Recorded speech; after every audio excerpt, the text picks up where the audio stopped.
m'appelle Rémi Bouval et j'ai composé la musique du film de Camille Lugan, La Persistante.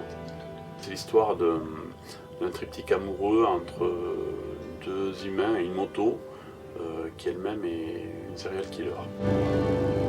L'univers de Camille est assez singulier, l'histoire aussi. On avait évoqué l'idée d'utiliser des instruments un peu étranges.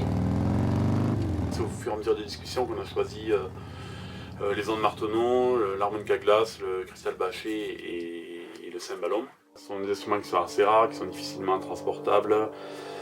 Et on a eu la chance d'avoir un grand instrumentiste qui s'appelle Thomas Bloch, qui est un peu une sommité dans ces instruments-là, et c'est lui qui joue sur le film. Donc ça, c'était vraiment très très chouette.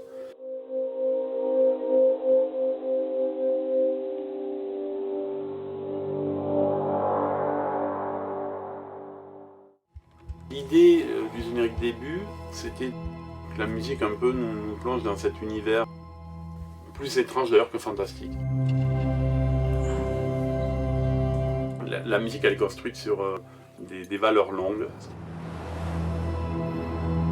Et du coup les couches qu'on entend ce sont les ondes Martenot et le cristal bâché. Le cristal bâché est un instrument assez dingue déjà visuellement, c'est assez génial, il y a des gros résonateurs qui sont posés devant. Ce sont des tiges de verre sur lesquelles on fait glisser ses doigts avec de l'eau. Et ça produit vraiment des sons très purs. Et c'est assez planant, c'est vraiment très doux. Les ondes Martenot, c'est un instrument monophonique. Donc j'ai plutôt réservé pour faire soit des aplats, des genres d'accords ou un thème, en l'enregistrant plusieurs fois.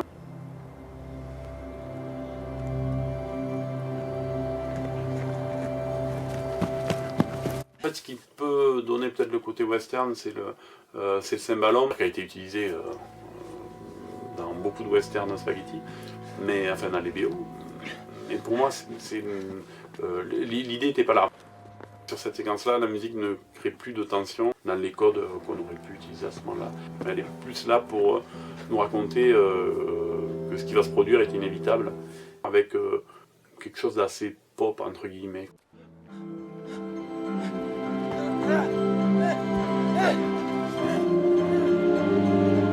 L'arpège au cymbalum, c'était plus pour rythmer cette musique-là, parce que les ondes Martenot, et encore plus l'harmonica glace ou le cristal bâché, sont vraiment des instruments qui n'ont aucune attaque. Le cymbalum a été enregistré en Serbie par Valeriu Cascaval. Ce sont des cordes tendues sur lesquelles on tape avec des petites maillotches. J'ai lui envoyé les partitions, ce qui est magique, avec les internets. Il m'a renvoyé la musique. Le process de composition c'est très instinctif chez moi.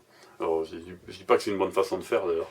C'est-à-dire que je regarde les images, je prends l'instrument, je joue, et des fois il se passe des choses, des fois non. Et quand il se passe des choses, j'essaie de garder cette idée.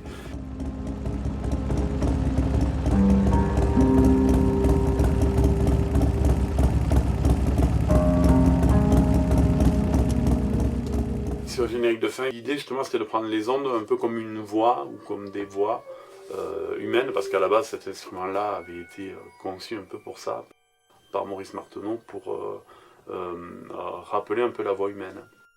Et le fait d'avoir cette bague qui permet de déplacer la hauteur des notes fait qu'on peut avoir le même tempérament qu'une voix humaine. C'est tellement rare dans le court-métrage d'avoir une production qui joue le jeu, de dire ok on va enregistrer des instruments, un en Serbie, Thomas Bloch en Alsace, on va le mixer à Ferber, enfin tout ça c'est un coup, et de prendre conscience de ça et laisser aussi de la liberté et aux compositeurs et aux réalisateurs, c'est hyper appréciable. C'est pour ça que je voulais rendre hommage à cette production, ils ont été super quoi.